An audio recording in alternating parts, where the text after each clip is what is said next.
والی قدرتوں کا مالک رب تعالی جل شانہ ہے، جس کو وہ جو چاہتا ہے عطا فرماتا ہے، جس سے چاہتا ہے چھین لیتا ہے، چاہے تو فتح نصیب فرمائے، چاہے شکست عطا فرمائے، چاہے تو زندگی دے، چاہے موت دے، چاہے تو امیر کر دے، چاہے امیر کو غریب کر دے۔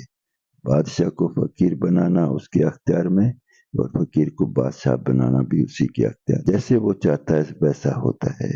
حضرت کی بات کو بہت غور و توجہ سے سنیں۔ خدا خدا ہے، لم یکن لہ کفوا احد، اس کے برابر کوئی نہیں، لیس کمثلہ شیء، خدا کی مثل کوئی نہیں، اس کا نہ کوئی شریک، نہ اس کے برابر کا، نہ کوئی اس کا معاون، نہ کوئی اس کا مددگار، نہ وہ کسی کا محتاج، ساری کائنات اس کی محتاج۔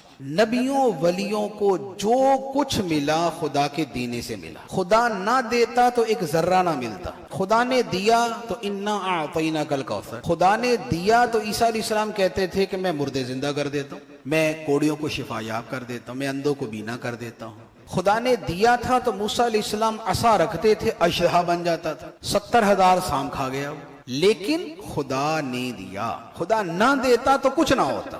تو اب جب بھی عظمت و شان کا بیان ہوگا تو یہی ہوگا کہ خدا کے دینے سے، خدا کے دیے بغیر نہیں۔ خدا خالق کل، مالک کل، قادر مطلق ہے، خدا خدا ہے۔